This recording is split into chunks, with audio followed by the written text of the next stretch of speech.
not much difference. It's more that crofting is it's specific to Scotland, it's specific to the north and the west of Scotland, and it's basically a kind of a legal land holding. So you have to work your croft and you have to live on or within 32 kilometres of your croft.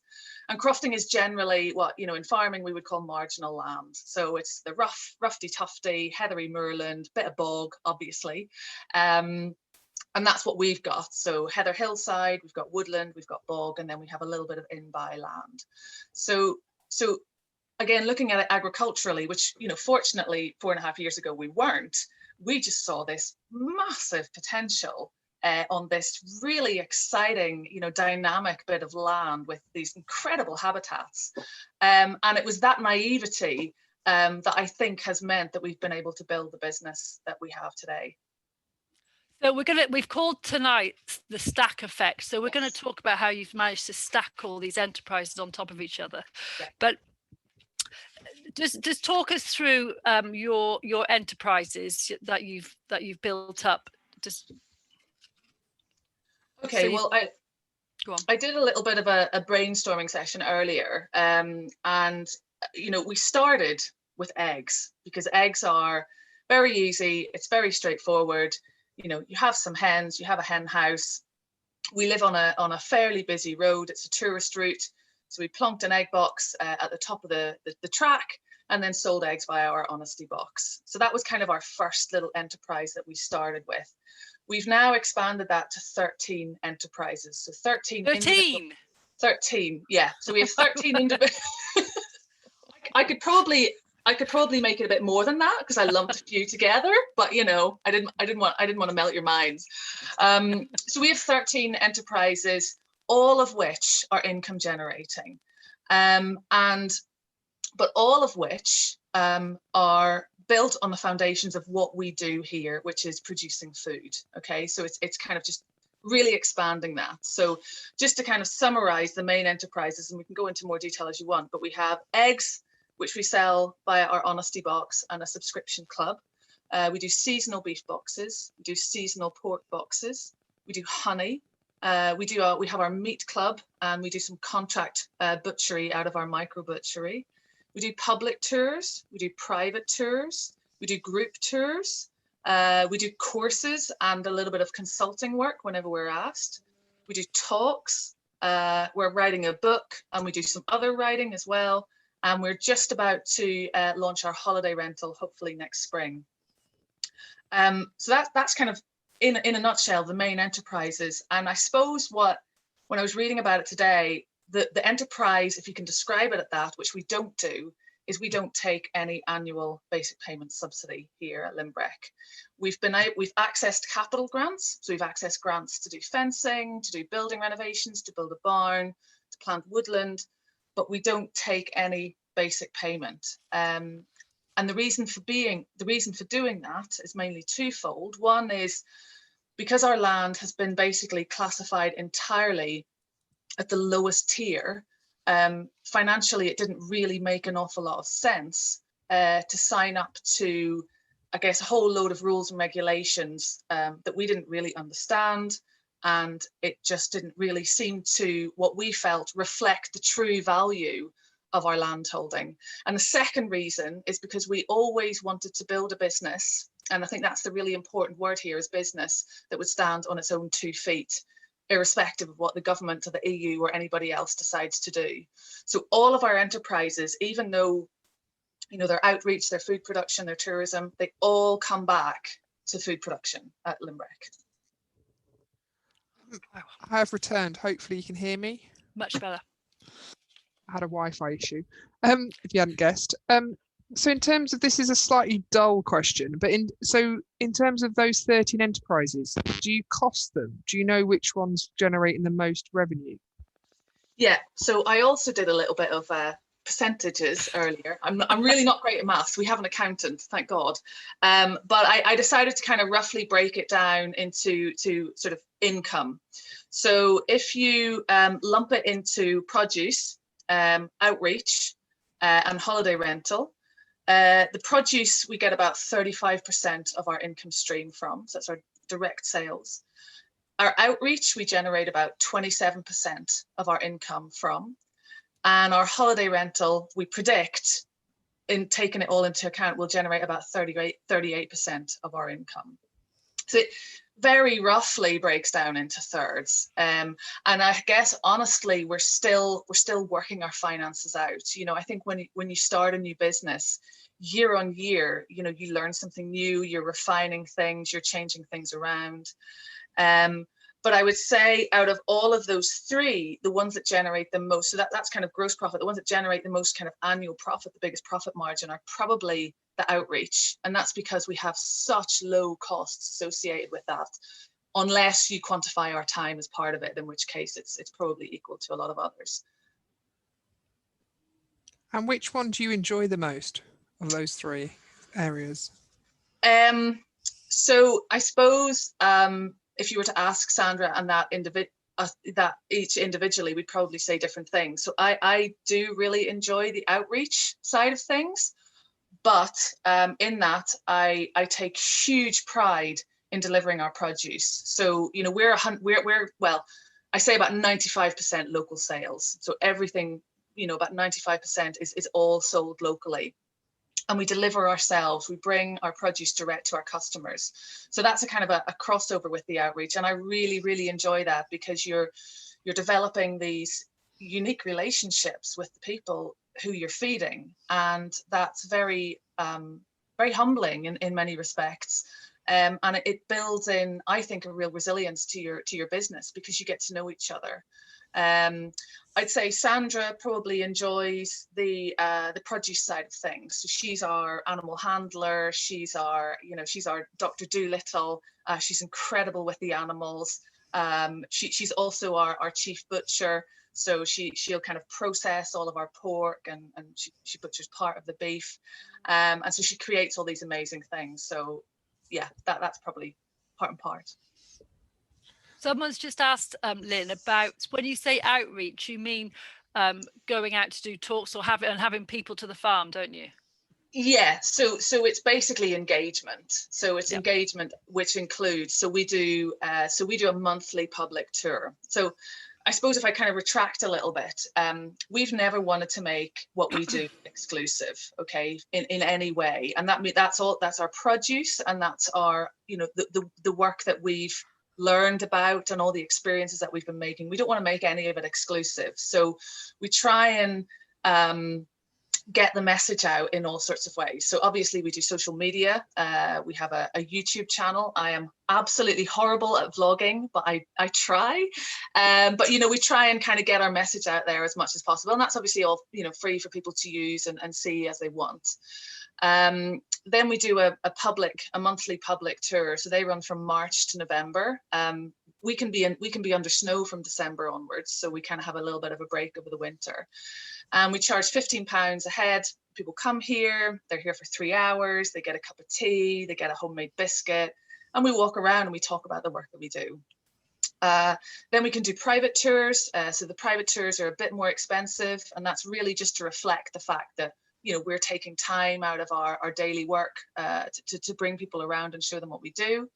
And then we do group tours as well. So we work with a few holiday companies locally, so they'll pay us a fixed fee, and we'll bring people onto the farm, we'll give them a tour, and then we add on lunch as well if they want to, and we'll have like a barbecue lunch. You know, we'll make some, you know, Lynbreck sausages over some of our own charcoal and that kind of thing.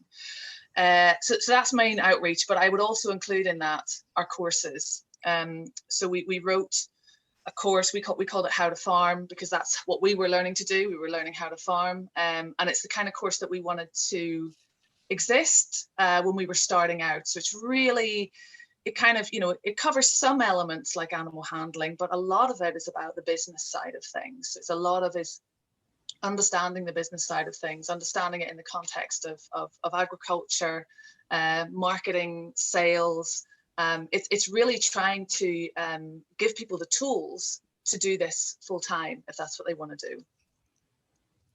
So you went on a holistic management course, and that, I think when we spoke last time, you said that kind of made everything clearer, turned things around in your heads. Yeah, so originally I went on a holistic management course myself in 2017, early on in 2017, and I met Rob Havard there. And I came back to Lynbreck and I was all like, oh my, what, I've built this amazing course, it's great. And it was that kind of classic thing of whenever you kind of go on a course and then you come home and tell your partner and they weren't there, you were there, and you're going, oh yeah, but like, there's this and this, and they're going, well, really? And you're going, oh, this is really frustrating. So I kind of went, so what I realized was how much we needed to go on this course together. So anyway, we kind of did a little bit more of kind of talking and kind of learning things our own way. And then we got to do another course together in 2019. And it was actually the same guy who'd come over from Canada to take the course. And it was just revolutionary, really. And it was a 3-day course. So the first day was all about setting your holistic goal, your holistic context. And that's when you really sit down and, you just go, look, what are we trying to do here? What's our life about? What do we want to do? Do we want to make money? Do we want to be happy? What's our focus? And then the second day was kind of about grazing. So that's where the elements of the holistic plan grazing came into it. And then the third day was about financial planning. And we just found it superb because it just put everything into a context, and it meant that Sandra and I could sit down and tease out between one another what exactly it was that we wanted. And from that point, I just feel like we've come on leaps and bounds. And even before then, we were obviously, we were doing pretty well. We were on a really good trajectory. But from that point on, when we wrote our holistic context, it just felt a lot more chilled. It just felt a lot more, okay, we've kind of, oiled the gears here.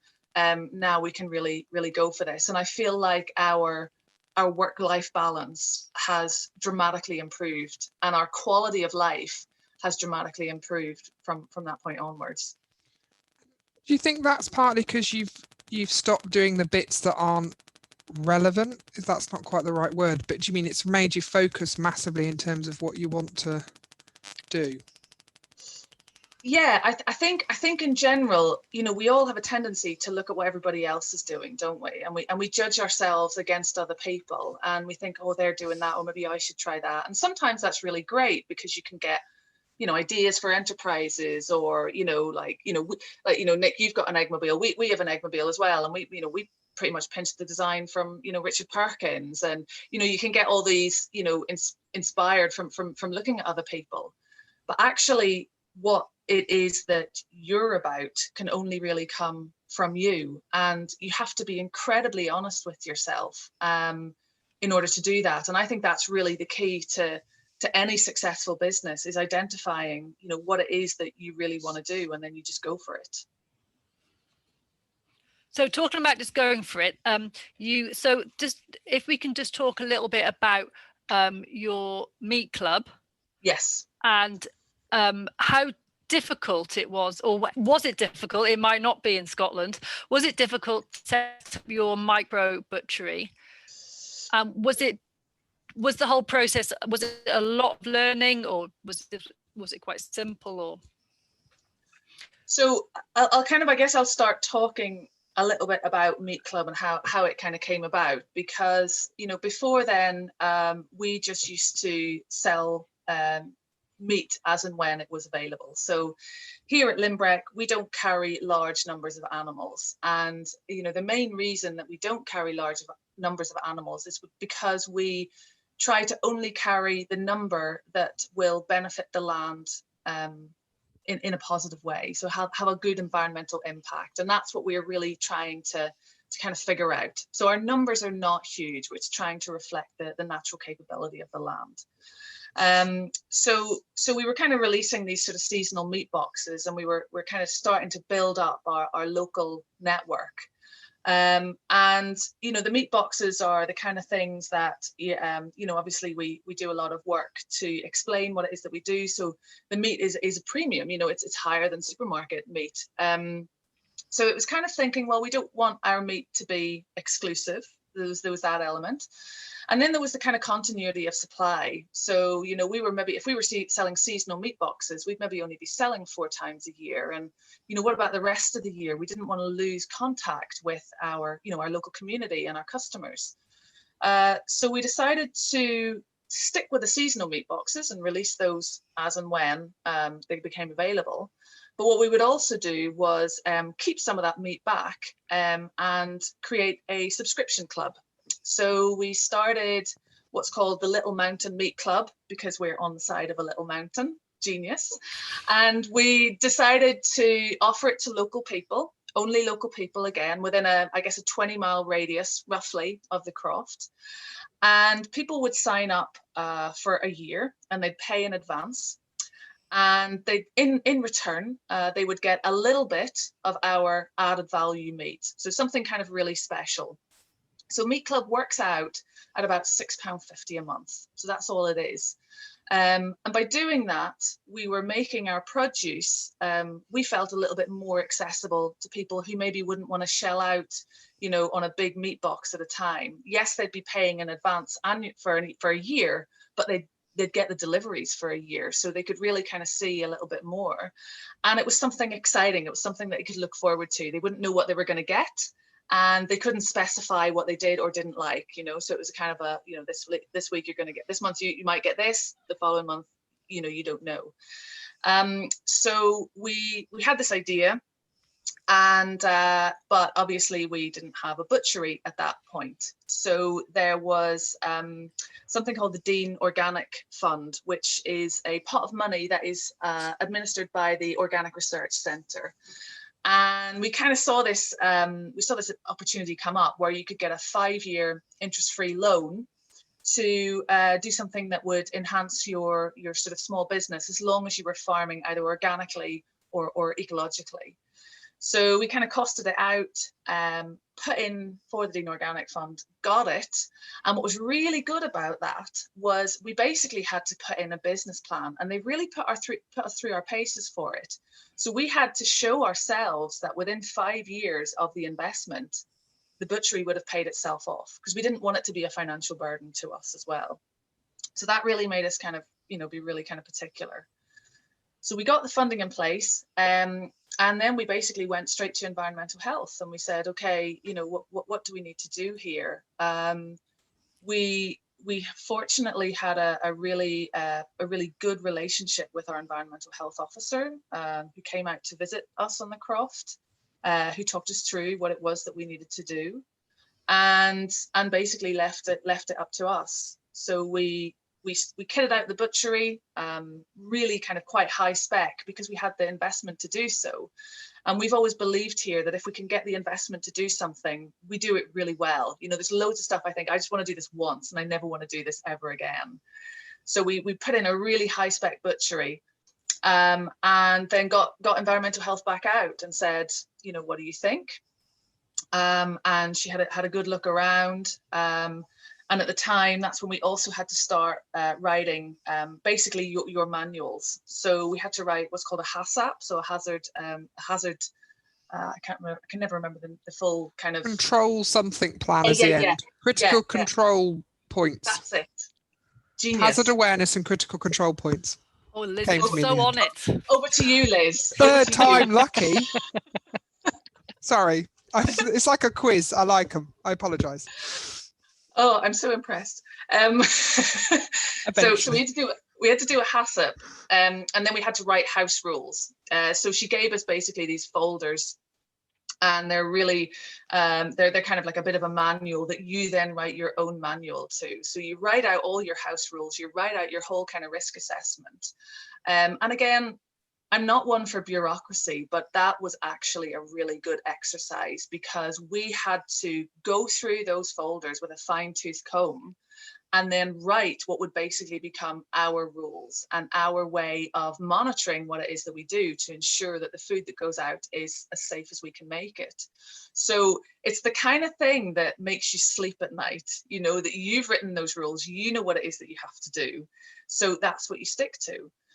once that was all in place, again, we had another, we ran it all by the environmental health officer, and as soon as she was happy and content with everything that we were doing and that we would stick to those rules, then we could kind of get started. So it was, on reflection, I think we thought it was going to be awful, and it really wasn't.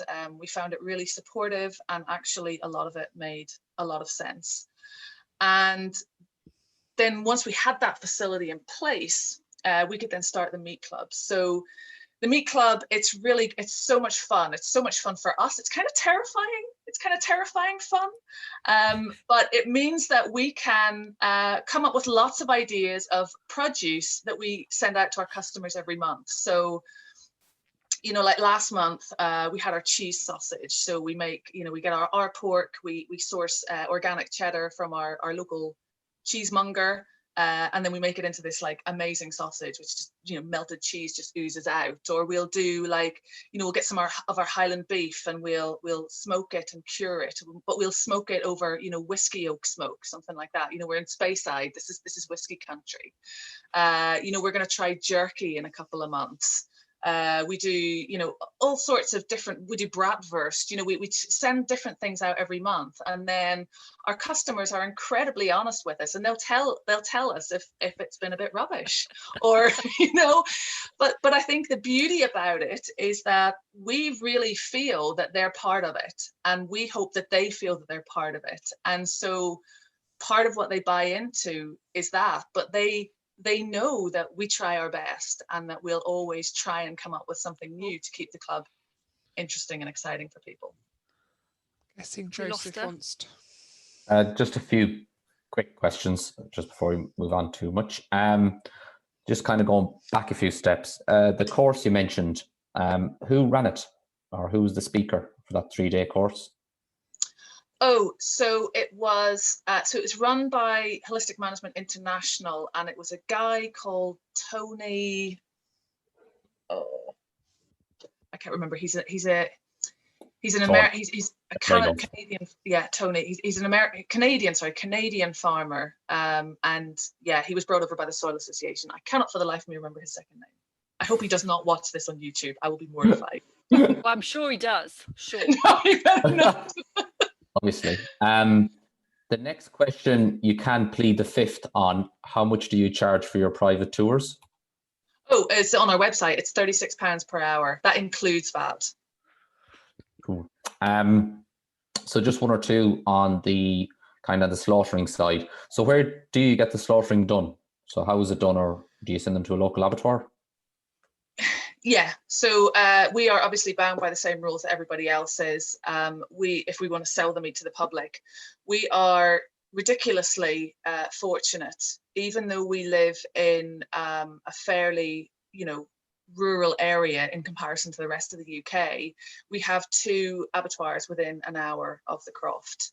So we can basically pick and choose which one we want to use. And that is a phenomenal position to be in, a phenomenal advantage that we have, that I think it's actually worth saying that we never ever thought about that when we were buying Lynbreck. I mean, one of the many millions of things we never thought about was kind of availability of abattoirs. You just don't.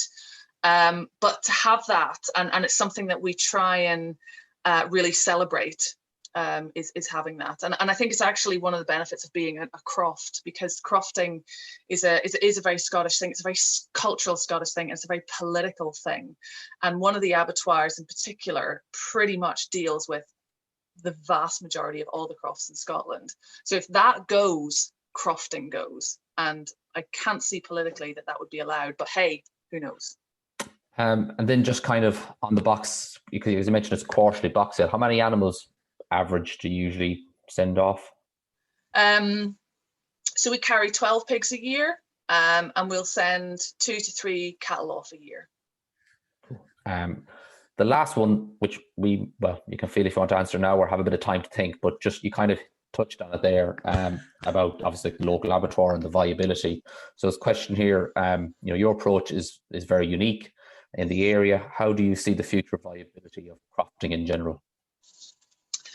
I would say that I see an incredibly positive future for crofting if crofting continues or starts to, however you would want to interpret it, to move with a 21st century model. And I think really that's what we're trying to showcase here at Lynbreck. So, oh yeah, okay, we have a very, very large croft. You know, it is not normal to have a croft that is 150 acres, but there's a huge amount that you can do with your land, and you don't need an awful lot of land to do it. You know, people like Richard Perkins showcase that perfectly. Now, not everybody has Richard Perkins land, not everybody has Richard Perkins, you know, market, but what he does show is that, you know, you work with what you've got and you tap into what it is that you have and you maximize on it. And I think that today there is huge scope for doing that. So I think it's a really positive, I think there's a really positive future.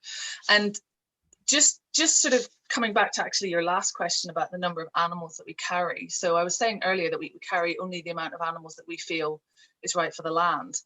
In terms of our market, I reckon that we would probably have, just with what we have now, we could probably sell between 2 and 3 times more than what we produce, reflecting the demand that we have for our produce.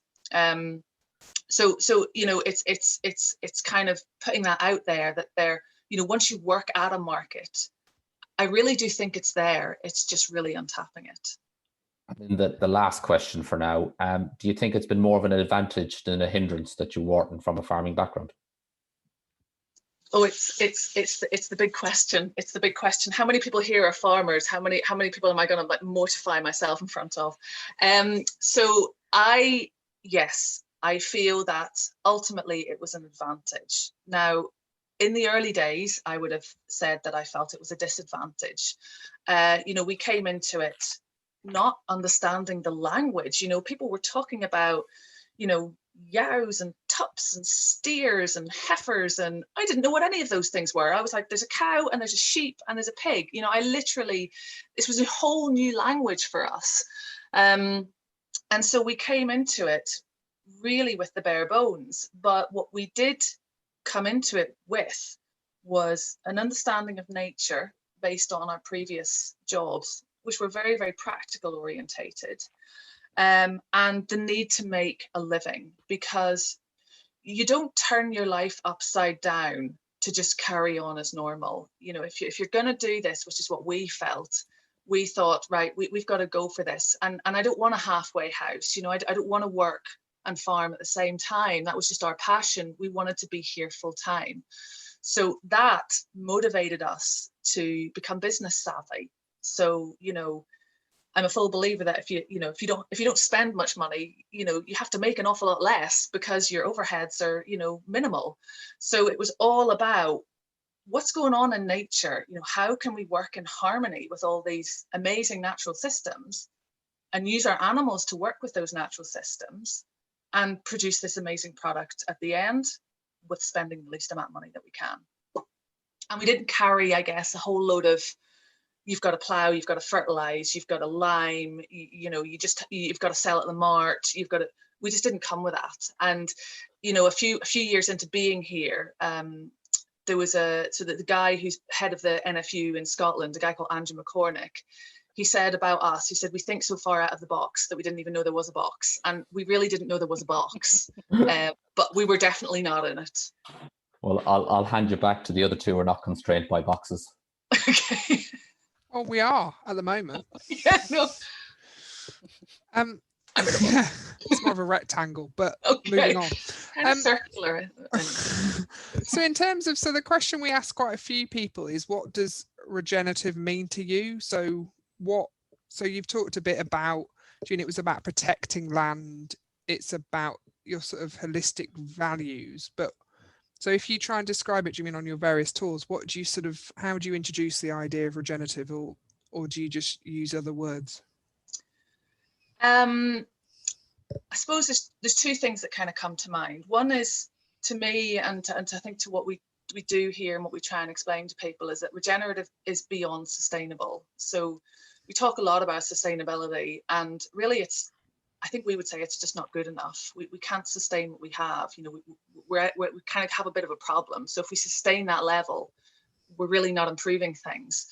So regenerative is taking it above sustainability. So it's always looking at every single element that you're doing is wanting to have a positive, regenerative, almost healing effect.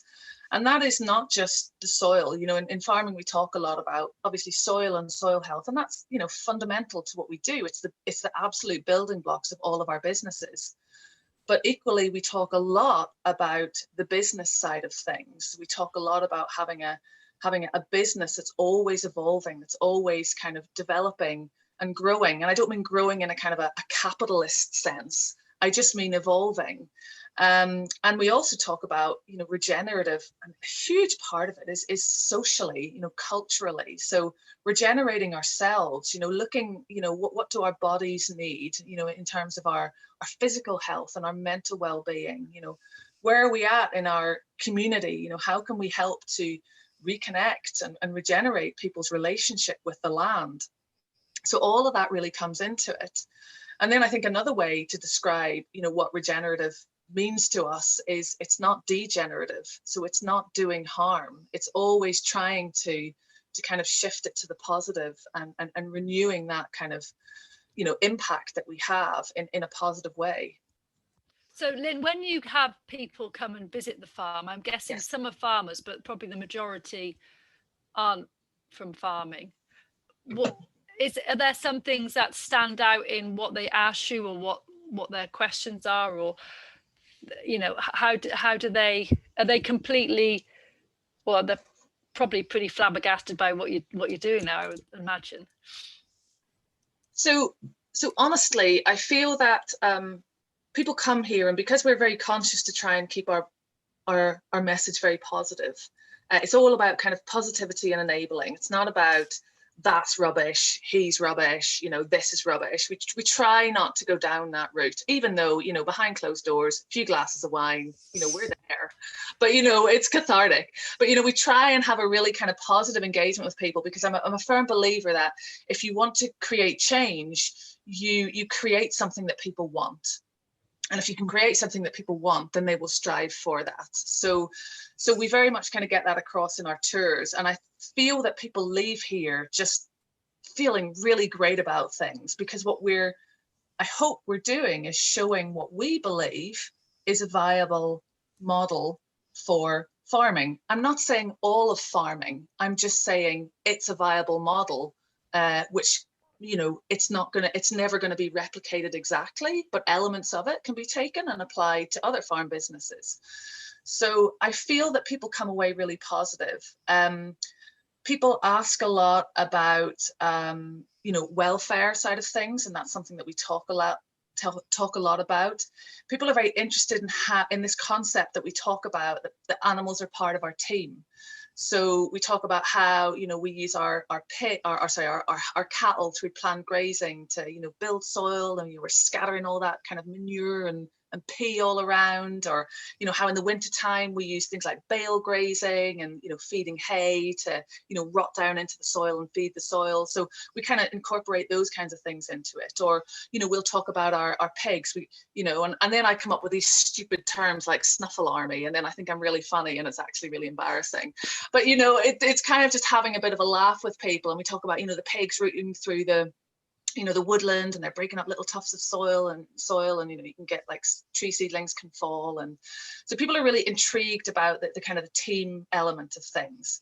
And then I think the other thing that people ask a lot about is the death side. So because we're so honest about how we kind of take our animals through the whole process, and we talk about our animals with real genuine care and compassion, and people go, how do you do it? How do you do it? And again, we just try to answer it honestly, that we believe, and again, this is our personal belief, that we've raised the animals, so therefore it's our responsibility to take them to the abattoir, and we walk them in as far as we can, and we share one bad day with them. And that's a phrase that we use a lot. So the whole kind of precede to that is, those animals are just, they are doing what Joel Salatin says, they are being the animals of the animal. And it's our responsibility to ensure that they are having that. And then we have that bad day with them.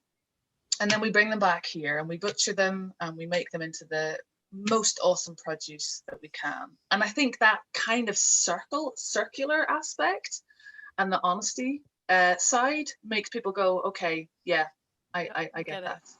So talking about all the positives, what I'm going to go negative now. So what Don't be degenerative. Don't be degenerative. No, I'm not. But pretend we've had some glasses of wine and all the truth is coming out.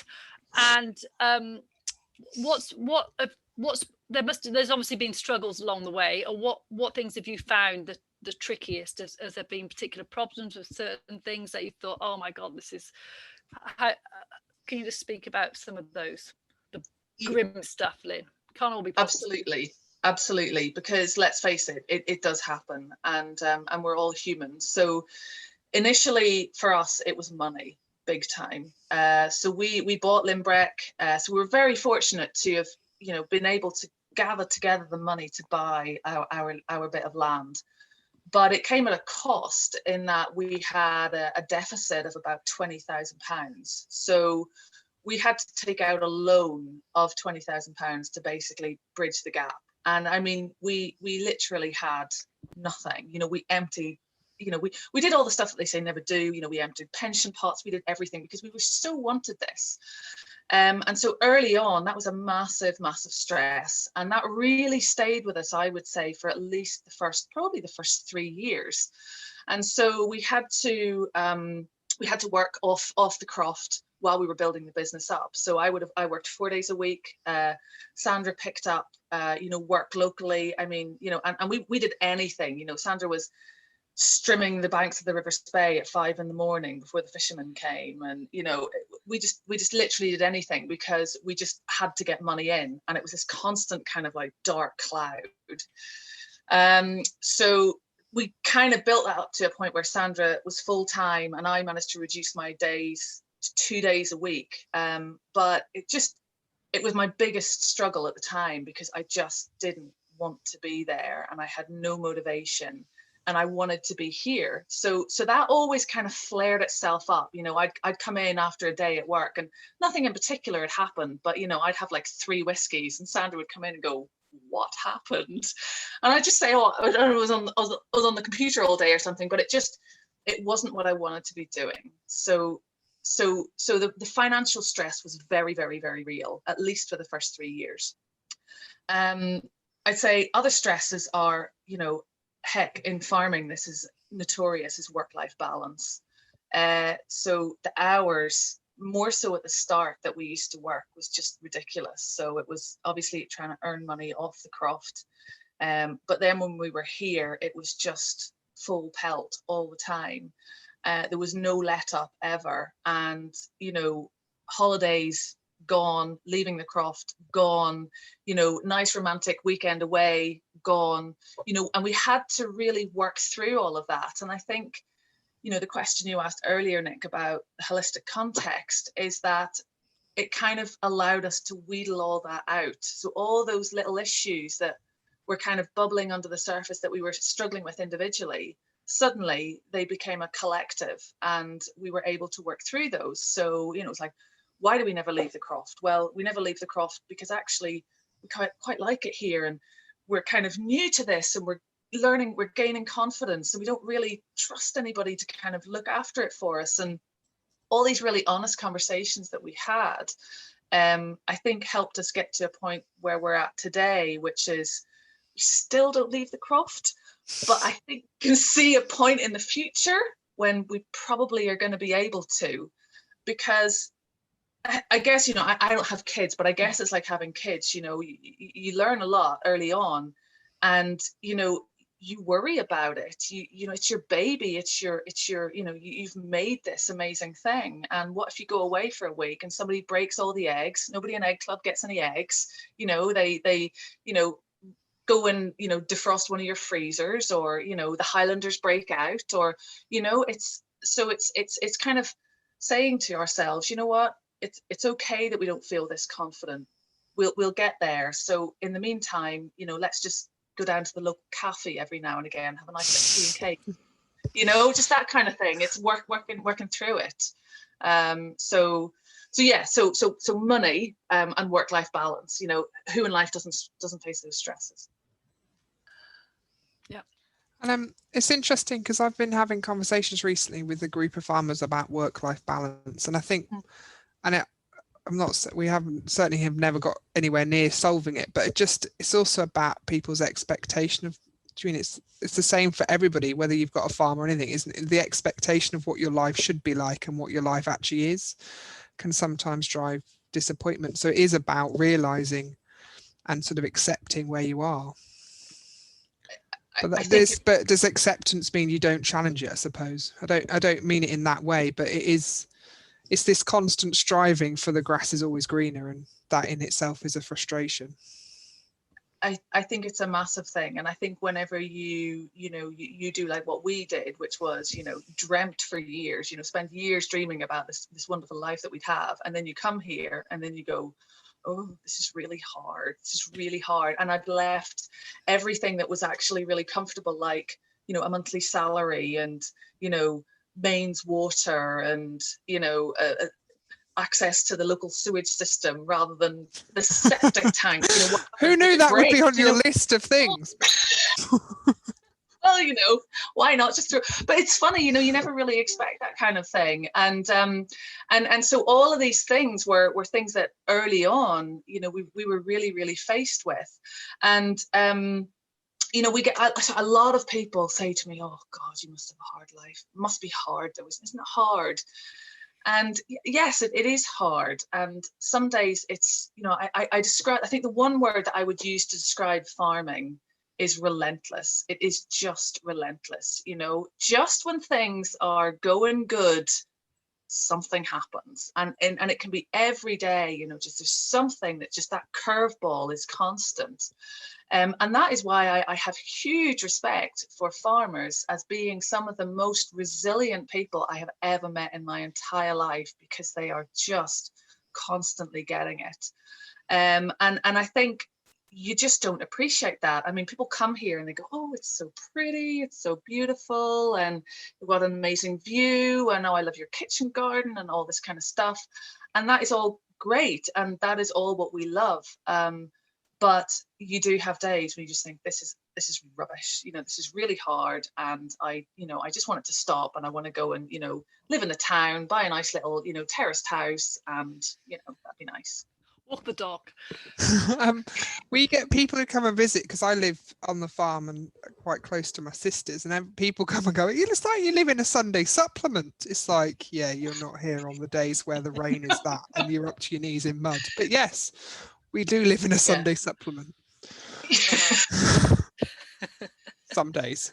So yeah, so it is. But I think it's people's perceptions and reality, which is back to the point of we always think our reality is far worse than anybody else's, to a degree. It is, and I think as well, it's going back to what we were talking about before about, you know, your expectations, and we had to really review our expectations and what it was we wanted from our lives here. So, you know, we run a farm business. That is what we do. That is how we make our money. So we are here, you know, we're both now here full time. So our 150-acre croft, which we were told, oh, you'll never make any money there. You'll have to work off farm. Well, you know, 4.5 years in, we are both here full time. And that's the reason I think we got there is through kind of sticking to what it is that we believe, but it was actually redressing our priorities in life. So, you know, we talk a lot about money in the world. We talk a lot about wealth, and we started to kind of really discuss what it was that we felt was what was wealth to us. What did that actually mean? And, you know, when we sat down and talked about it, it was, well, physical and mental well-being. That's absolutely fundamental. I want to be physically fit, and I want to be, you know, mentally, I want to be happy. Okay, let's just say it how it is. I want to be happy. I want to love my life. And so we do that by, you know, living how we do, you know, growing our own food, having a kitchen garden. You know, we grow 70% of our own veg. We eat all of our own meat. We harvest all of our own water. We harvest all of our own, you know, firewood. So all of that feeds into our physical and mental health. So that's number one wealth to us. The second is the health of our land. That's absolutely key. So you know, we want our soils full of worms. You know, we want worms everywhere. You know, we want really healthy, functioning soils. and the the biodiversity above that will be absolutely hotching. The third thing is the health of our animals. That's wealth to us. It's having healthy animals that have everything that they need, and nothing is compromised. To us, we can sleep at night. We take such joy in seeing our animals just doing their thing. A Highlander chewing on some hay, or a pig with its nose in a bit of soil or whatever. Take such pride in that. So that's wealth. And then the last to us is money. So making the business side of things pay. And I think really kind of honestly looking at that and kind of rejigging what it was we felt was important to us just made everything kind of fall into place a lot more, and made us think, do you know what, this whole kind of like skipping around in a Sunday supplement, if our sort of wealth tier is where it is, then hell yeah, let's do it. And it's quite interesting, because I suppose I was just about to, it's about Nick, in terms of, because you're building a similar model, aren't you, in terms of stacking your enterprises and yeah, I suppose, yeah, because we've gone from being in 2013 at least quite conventional, beef and sheep, mainly sheep at that point, and then you kind of sit back and you look at the fact that you spend hours and hours in the sheep pens. You kind of scratching a living really, but you're really busy. Yeah. And it's that, and so now we've got less cattle, well, less sheep anyway, a lot less sheep, more cattle, but then we've got meat chickens, the eggs now finally, pigs, and that stacking effect, and the fact that we've got more species we've got, the better everything does. So the eggmobile was finally finished 2 weeks ago, which Renault has taken about 6 months to build, and now it's nearly it's winter and they need to come in, and there's bird flu around, which is another added stress. So and in terms of, because you have done some tours, haven't you, and also thinking of holiday cottages, so it is we've done one tour. I copied you, Lynn. We did one tour, and we didn't charge them because I didn't have the balls at that point to do it, but I think I will next time. So we've had lots of groups around, like farming groups, but these were like normal people coming around to see us.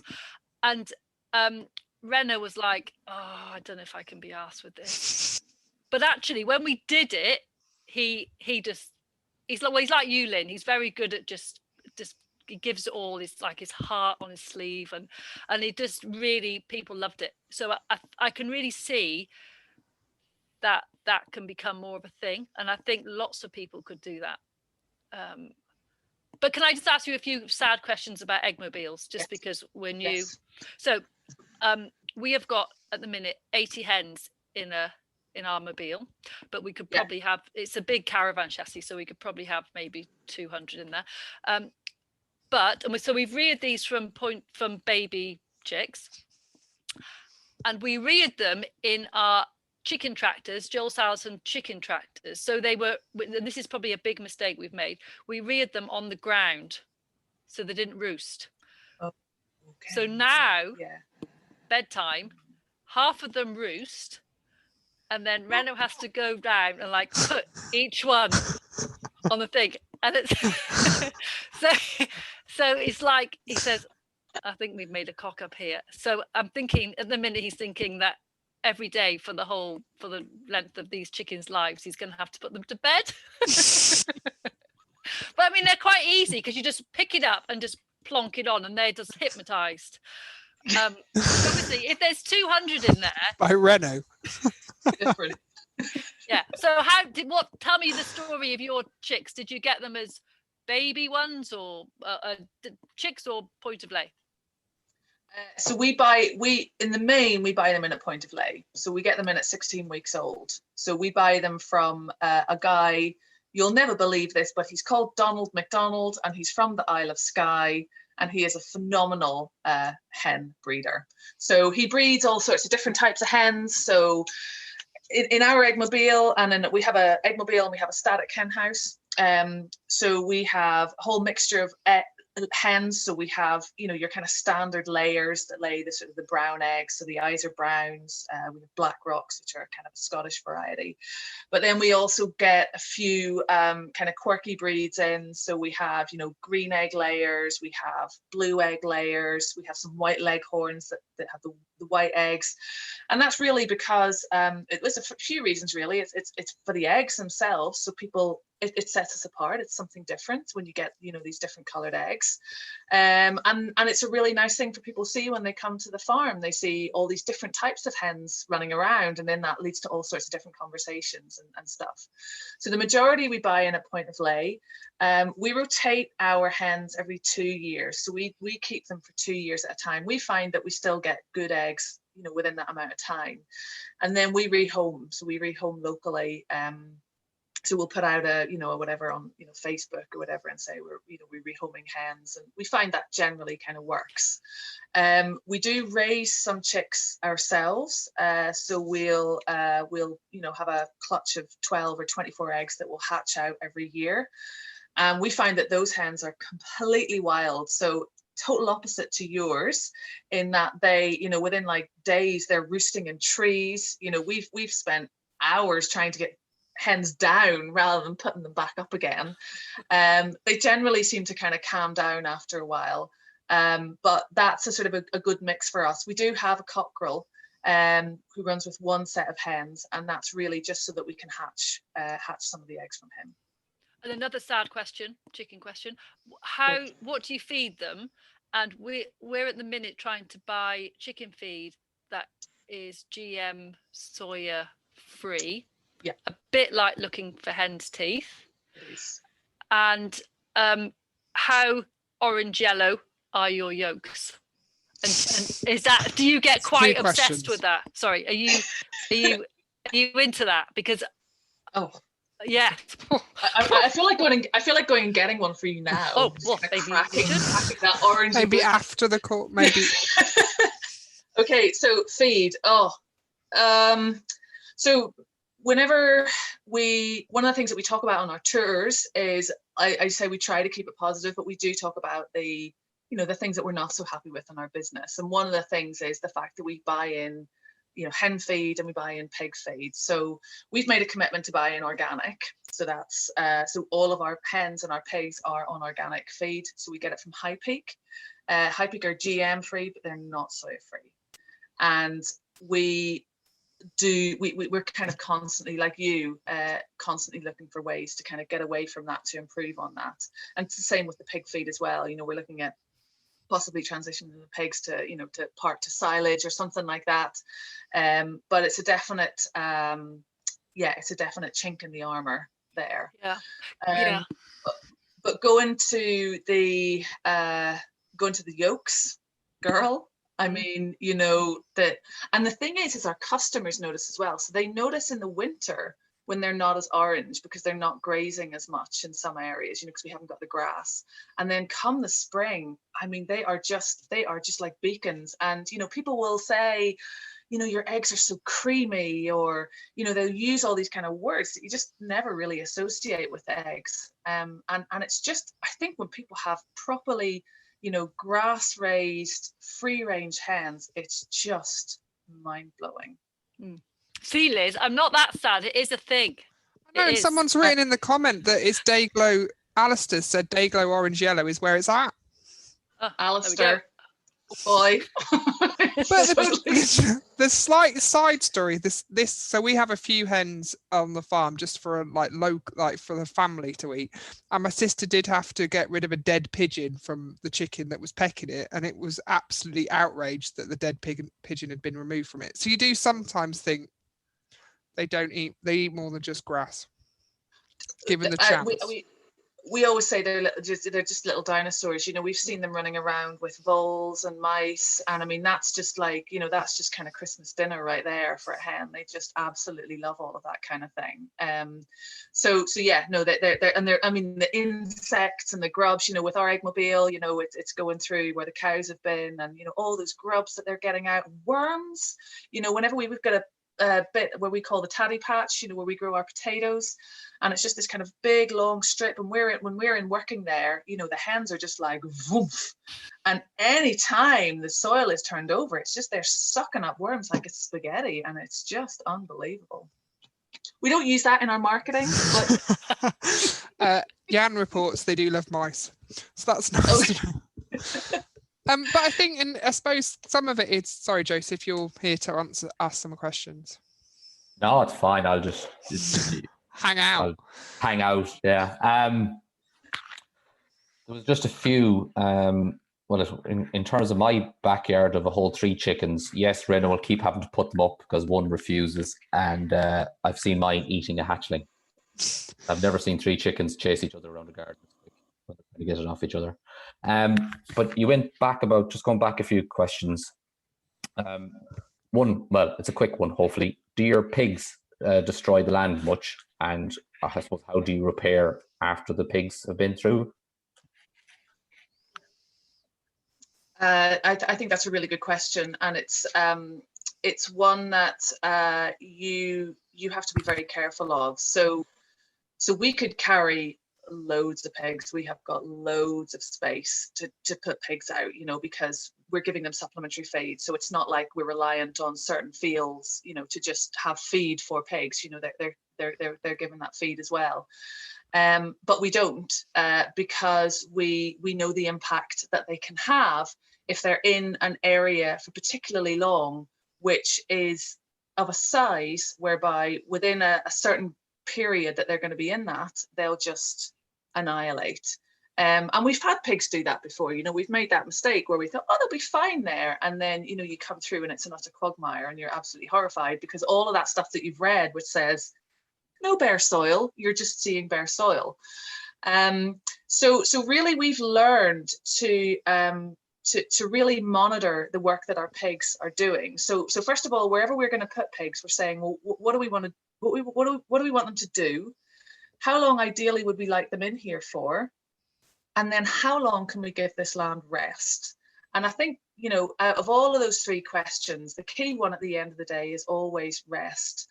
So we carry the number of pigs that we feel is appropriate, that we can give the areas that they've been in long periods of rest. And when I say long periods of rest, I'm meaning years, so that we have, you know, because pigs can be invasive, so that we're allowing that land to fully rest and recover, and hopefully come back more diverse than what it was when the pigs were in there before, because that essentially is the whole point. So for example, our pigs are in woodlands, because our woodlands are very, you know, it's the same species of tree, same age, very low diversity on the ground flora. We run the pigs through there, they break up the ground, they provide little holes for, you know, for tree seedlings to set, or, you know, any seeds in the relic seed bank to grow. And we give it the time to do that. So putting pigs in again a year later, that's no good. So what you have to do really is kind of try it, watch what it is that you're doing, and then set your different parameters from that. So if I give an example now, we have one set of pigs who are in our woodland, and they have about just over an acre, and there's 3 of them. They've been in there for 2 months. They've done a bit of rootling and tootling, but, you know, by no means are they finished in there. There's a lot of work for them still to do. Contrary to that, we have 5 more pigs who have got 38 acres. So we have this large area, we call it the flats. It's a sort of boggy, kind of heathery, the odd kind of scrubby bit around. And we've put pigs out there, and so they have huge area to work. And again, we're factoring in all this kind of, you know, we're just observing what they're doing and always having a backup plan that if they do hit an area too hard, we've got to move them. And just then continuing on from the conversation around chickens and chicken feed and soya, etc. There was, I think it's a Richard Perkins, or from Rich Thomas, but he states that Richard Perkins says that chickens are not truly regenerative. So he's looking towards rabbits, basically something that does not require cereals. Have you considered this, or is it even realistic? Well, we farm rabbits without trying here. We have loads of rabbits. We eat a lot of rabbit.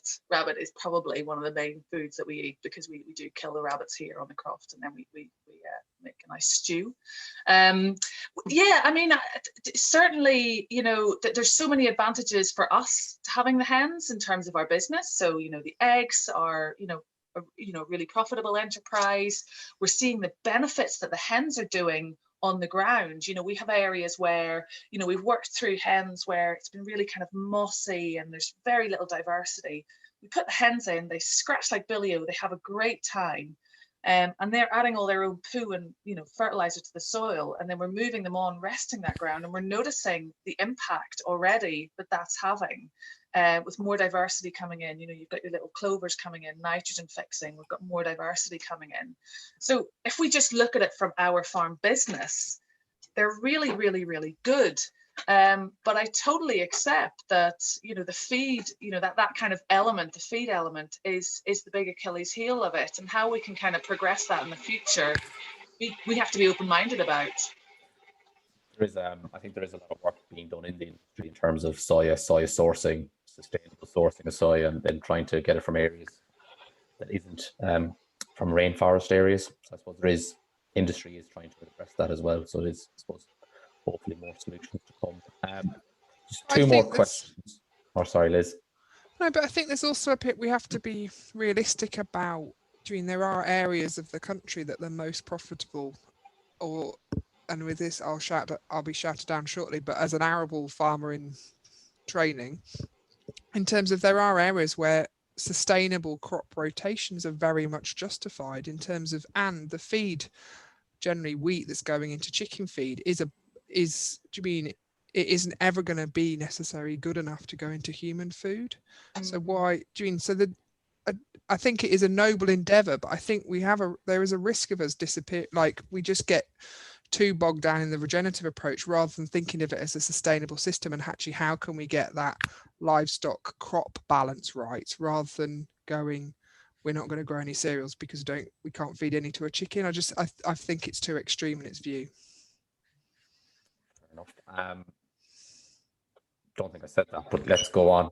No, but in terms of, it's about challenging back, isn't it? We just keep nodding and go, everyone keeps telling us to do this, and at some point we've got to go, actually, where is the line in the sand? And is that I support mixed farming practices, where excess cereals are there and could be fed to livestock. But I think it's like everything else, though. It's all about balance, especially like soya. There is sustainable soya production, I'm sure, in parts of the world. It's all about balance. Yeah. Essex. Essex. There's some soya grown in Essex. I've only seen people with weird tans in Essex. Sorry, that's all I see on TV. It's TV advice here, apparently. We can get onto this farming life near towards the end. No. Just on to just the last two questions. How does the basic regen holistic concept help with managing your work-life balance? Do you think that's kind of helped how you look at it? So basically, by writing your holistic context, so your holistic context is in effect a side of A4. That's all it is, and it basically it's what you want out of life. It's what you're trying to achieve, and so by making that really, really clear, and I really can't emphasize enough how important it is to write it down. I never believed that. I always thought, but I know. But when Sandra and I actually sat and physically wrote it down, it was a completely different experience. The key was unlocked. And it just meant that we were completely clear about what it was that we were doing. So if we were having a rubbish day, or if we worked an 80 or 100-hour week and we were knackered and we were stressed, we were immediately able to identify what's going on here and why are we doing that. So it just basically helped us to keep ourselves on the right track, whereby our life here was all about living on the land, reconnecting with nature, growing our own food. And if we and growing food for our community, and if we veered away from that, it was pretty easy to identify because we had it specified in our holistic context, and it could pull us back in again. So just the last question for now, and I think hopefully I can set up the next area for Liz and Nicola. So you mentioned kind of scale and size, and you know how what you carry on the farm to what you feel can you can carry appropriately. So would you or do you cooperate with other crofts to increase the output size of various meal sales models? Yeah, that's a really good question. So I would say not an awful lot at the minute, but I do believe it is the way forward. So, and the reason why not an awful lot at the minute is because, you know, we've just been setting up our own business. We've been figuring out who we are, what it is that we're trying to do, you know, where's our customer base, you know, all that kind of thing. But moving forward, we would like to very much work more with other small producers who, you know, farm in a similar way that we do. And I think what we're trying to do at the minute is figure out what that model is going to look like. So there's lots of examples of cooperative starting and failing for you know, generally because of social disagreements and whatever. And, you know, we don't want to go down a route whereby, you know, we start kind of going into agreements with other people and then it kind of falls flat. So we're really sort of gently kind of finding our way through. And so we've done that in a few ways. So first of all is, you know, we have this amazing resource of the micro butchery. So what we started to do is offer our services to other small scale producers to, you know, to do their butchery for them, you know, to make some nice added value produce, to really get them, you know, involved in that element of it, rather than just kind of contracting a butcher out and, you know, at the end of the day you get a big lump of meat and that's what you've got to work with. So thinking, okay, we can use that as a resource to work with other people. And it's also seeing who's around us that does similar work to us, that we can offer their produce to our markets. So, you know, volume, regularity of supply we can kind of get a little bit, but volume of supply is what we don't have enough of. So we have you know, we have a friend who's about an hour away, and she's you know, she does really great work with sheep farming, so regenerative sheep farming. So we're, you know, what we're doing is we're going to buy, you know, a whole lot of carcasses from her, and we're going to put it through our meat club, and we're going to, you know, tell her story through our meat club, and, you know, we're able to, you know, give her a little bit more for the value of her sheep because we're making it into added value produce. So we hope that we're kind of passing that benefit on to her, and she's got a guaranteed outlet for, you know, at least you know, 10 carcasses. So it's kind of little things like that that we're trying at the minute, and we really want to build on, because I think one thing that we avoid at any cost is competition. We just are not interested in it. We fully believe in collaboration, in working together, in helping one another, and that's definitely the way forward. Brilliant, thank you. I'll hand you back. So I suppose the question, it links a bit back to what we were talking about before. So I'm within the family just starting a meat box business. So we're sort of 3 bullocks in and 20 lambs in, something like that. So, and what's interesting about it is that you've been eating the product for so long, or you've been exposed to it, then people just then, not randoms, but people, you know, you've sold to, come back with this most amazing feedback and you don't quite believe it. So in terms of, and it's this idea of that you, because you're so used to it and you're used to living on the land and all of that. So it's jumping back a bit, but yeah. When did your tours start in relation to you selling things? Was it that people asked for those tours, or did you run in them alongside the selling things to sort of promote the produce? So we sold our first produce. If I'm talking meat sales, our first meat sales were in January 2018. That was the first time we sold, and that was pork. We started our tours. We started our tours in 2019. So it was about 18 months afterwards. So the tours were not a precursor to the meat. The meat the meat came first. So that kind of business side came first. And how we sort of did it, I'm just trying to remember how we built it up locally. I mean, it was mostly word of mouth. It was mostly kind of getting the word out there, and social media, even though we were only focusing on local sales. And as I say, like, about 95% of our produce is still just local sales. We just kind of got the word out there. And I very much relate, Liz, to that thing that you said about, you eat the meat, you think it tastes great, but then when people taste it as well, and then they go, oh my God, that was amazing, you go, oh no, oh really, and you really don't want to be sowing any seeds of doubt. You want to be going, yeah, my meat is amazing. But as well, we have that kind of added on, because we do the pork butchery, and then we do all this kind of crazy stuff with it, like make cheese sausages, or, smoke bacon, or, do all this kind of other stuff with it. And I think it's really about having confidence in the product. If you're creating it in a way that's good for the animal and good for nature, it can only be good, I think. And I suppose there's also been a lot of, I include myself in this, which is we've started it more because of the COVID situation and local and people demanding meat. So has COVID shifted your ideas? I'm guessing not necessarily, because it's still driven by that sort of your holistic vision. Yeah. So the COVID thing for us. The pandemic, I've just called the COVID thing. I apologize.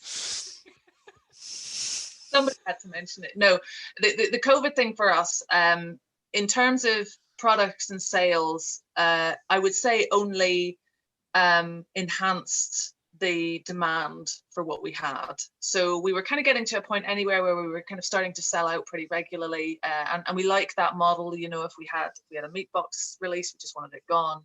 And I think it was a couple of weeks after the pandemic, we did a release of pork, and it sold out within half an hour, and that was just to a local market. And I think that even kind of made us go, okay, that's quite mad. That's really, really quick.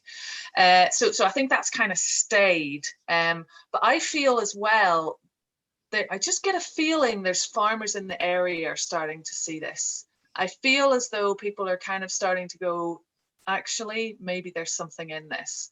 And I think that's brilliant, because the demand is so hugely there.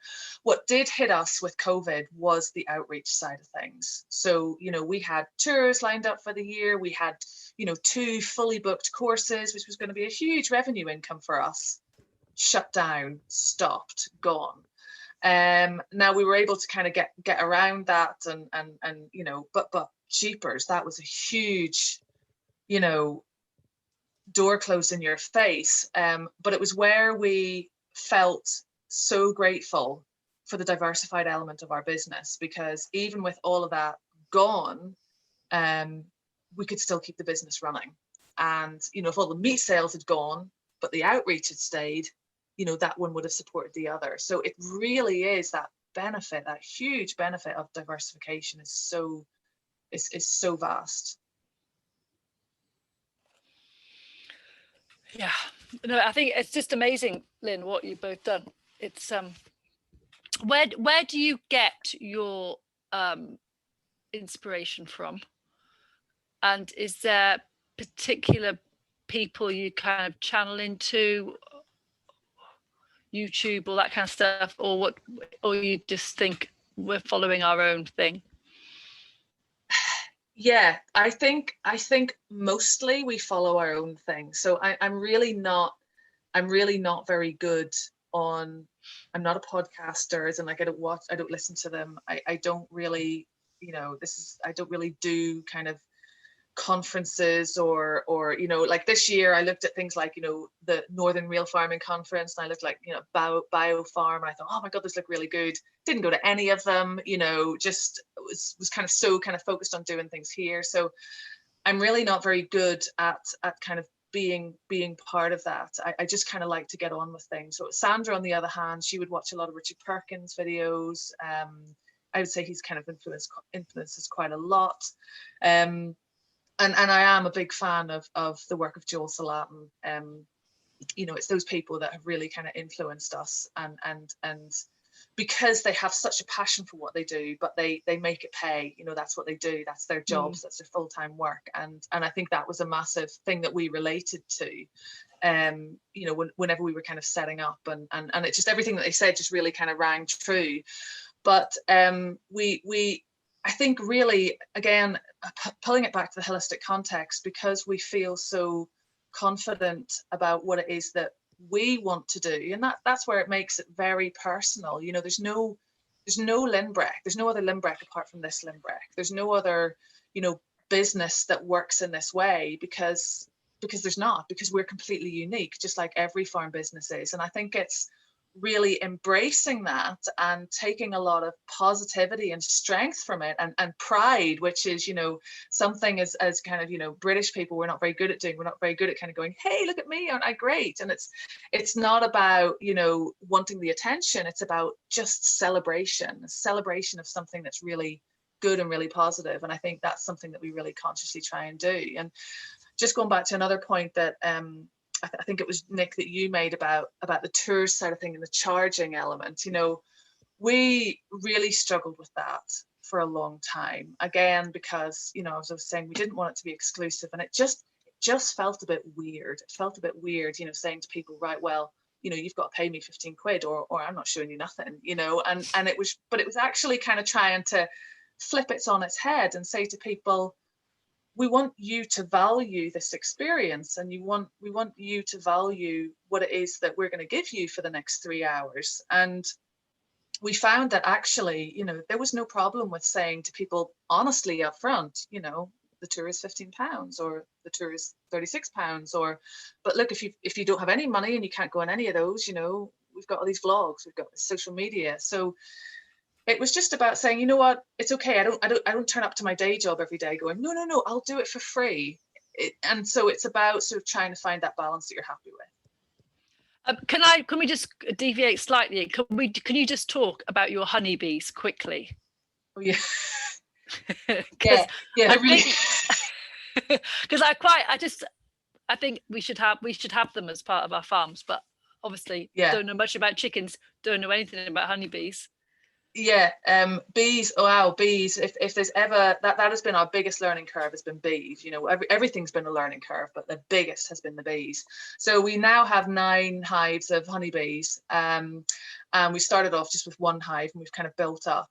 And the reason for getting the honeybees was, you know, primarily initially we were thinking, you know, pollinators, and you know, kind of fell into that sort of way of looking at it, and then they kind of supply us with honey as well. So we always plan to kind of have more bees and kind of grow the number of bees and have lots and lots of bees, but we're not going to do that anymore, because it's like having the right number of animals for the land. We need the right number of bees for the land. And you know, there's a lot of research coming out nowadays about, you know, having honeybees that kind of saturate environments and kind of push the natural invertebrates out of the way of their kind of source of food. So it's kind of trying to understand that balance as well. But we do 2 harvests of honey a year. We get our wildflower and tree blossom honey.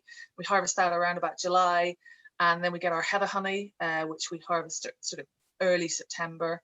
And the wildflower honey is, I think it's really pretty unique in Scotland. We don't have a lot of places that do really wild wildflower honey, and it's just nuts. The flavor that comes out of that is just, it's kind of zingy but sweet but floral. It's just amazing. And then the heather honey, so if you've ever smelled heather, you know, if you ever kind of stuck your nose in a big bunch of heather and just kind of inhaled that kind of purple bloom, it just literally fills your nostrils with this just intense floral scent. And that's basically what you eat. So the heather honey is just, you know, it just puts your sensations into overdrive. And there's now, again, more research coming out that, you know, heather honey is having similar properties to Manuka honey. And, you know, Manuka honey is selling for huge money. Loads of money. Huge money. Yeah. Well, listen, you heard it here first. Heather honey is the new Manuka. You probably didn't. You probably read it before. But and again, it's kind of all those things that we try and kind of tell to local people. And honey's a great thing that we can sell. So we sell it locally, but it's also a great thing that we can sell on tours, and we can sell when people come to the croft, because it pretty much doesn't really have a sell, it doesn't really have a sell by date. We put one on it, but it's for a few years in advance. So it's a really nice thing for people to be able to buy and take away with them. And it's also something sometimes that we'll use as a taste tester. So, to try and build that relationship with people with the land, we'll say, hey, eat a bit of the land, eat some of the honey. Don't eat the bees, just the honey. Just the honey. But I know I'm just conscious of the time, but it's been brilliant. Thank you very much. I've learned, it's my favourite phrase of the evening, obviously, is chickens are like little dinosaurs. And also, I didn't really realise that bees are evil. Well, they're not evil, they just outcompete other things. Again, interesting. Yeah. Anyway, but more importantly, the key thing I've taken from it is the honesty. I like, because it came out quite a few times, which is you've got to be honest with yourself and keep coming back to that in terms of why am I getting up every morning. And I think the pride thing's an interesting one, because it is, and recognizing that it's not a natural British pastime to be proud of what we do, and it's embracing that, isn't it? It's like taking a compliment or anything. We just have to learn to accept them and say thank you with grace. And part of I think the challenge sometimes for farmers is that we don't, similar to what I've just said, we don't recognize what we're doing is any different. And that it's learning to recognize that we are doing some special things. Anyway, they're my key points. Sorry, I rambled a bit. Well, my key points are farm tours. I think lots of people could do them. I think lots of people should charge for them. We should kind of value it, and I think people probably quite like to pay. I don't think that's they probably expect to pay, and then they think, oh, got away with that one. But yeah, so I think farm tours, and I again talking about egg yolks, I think eggs from egg mobiles or eggs from chickens outside are different, and I think there's a lot of that point of difference is really important. Yeah, so it's this quality of product, I suppose. But thank you very much. Joseph, are you there? Yes. Yes. Any more questions? We just had one left, and I think this is probably going back to the point of Liz and mixed farming. If I'm going to throw that, Liz, do you think it's possible to grow more of, or if not all, feed for hens? And I suppose Emily was thinking something of like, we have standing seed species that could be based on maybe kind of different swords. I don't know whether it's my Wi-Fi going again, but No, it's his. Okay. I think it's also referring to sort of pasture cropping. So is there something we can grow in to help to balance out that diet? But and simple answers, I don't know enough about chicken nutrition, but I'm guessing that it's the challenge with them and also that how do you keep it so it's always in front of them? So it's like mob grazing for chickens, and I don't know enough about it, but and why do we like that concentrate? Sort of like any system, we like something that's in grain or concentrate because it's just a really effective way of getting that nutrition in and gets them growing well. So I'm sure there is, but I don't know what it is. The last point was more of an observation, just meant about charging for time or your own time, Lynn, because it's funny, earlier on you mentioned how when you're doing costs, you don't know, sometimes you put your own time in or not, but then when you're doing the public tours, it's about valuing that. So I think that's an interesting thing with farmers. So you mightn't be from a farming background, but you've definitely picked up that kind of trait of we don't always value our own time as an industry. Yeah. And I think that's the reason why sometimes we don't like to charge people for it. I think that's you can also see that as marketing. So that's investment in a marketing approach for your business. Yes. Anyway, we digress. Thank you very much. I'll let you go. Thank you very much, everybody. Sorry about my early technical issues. Slight moment of panic, but we seem to be okay. But no, brilliant. Thank you very much. And Nick, I don't know whether you want to say anything else. Thanks, Lynn. That was amazing. And we're going to have a Christmas special, aren't we, Liz? Yep. Have we said who's doing it? I can't remember. We haven't. Michael Blanche. We're doing a Christmas special with Michael Blanche, which is basically Christmas drinks. So we haven't really thought any further than that. But it's likely to be the week of the sort of Monday, Tuesday of Christmas week. So it's probably the Monday, Tuesday. We're just confirming the date. So, but I think part of that is, sort of talking a bit more in terms of his thoughts on rotational grazing versus sort of regenerative type grazing system. So, but it's basically the world according to Michael Blanche, which is frightening, I'm sure. But always very entertaining. Yep. And just on the side point of the chicken, the question I didn't answer very well. Someone has mentioned that there is quite a lot of options in terms of forage crops for poultry. Google it.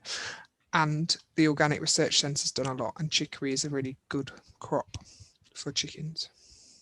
But I think the more people do this kind of stuff, the more it'll become an easier problem to solve. Because if you just phone up a feed mill now, they just think you're a bit weird, don't they, Lynn? Yeah, totally. Yeah. No, it's just kind of asking those awkward questions that they just don't want to. Yeah, you don't want to ask, but we have to keep asking them. We absolutely have to. And Jan has come up with another good point, which is insect protein. So that is something in terms of thinking about for a future talk in terms of how we can, so using insects to feed off waste to then generate the protein to then. So yeah, interesting.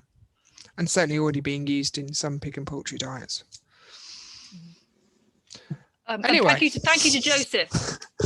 I always forget that. It was easier actually when he was on the screen. I remembered him a bit more this time. Your words are so warming, Liz. These two might actually have a scrap online, Lynn, and wouldn't that be great? Maybe that'll be the Christmas. I think it should. I'll bring some mini dinosaurs in. Let's throw them into the mix as well. I'm so emotional right now. I don't think I'll turn on my camera. Thanks, Liz. Those words. Thank you, Joseph. As ever, you are my rock. And thanks all for listening to us rambling on.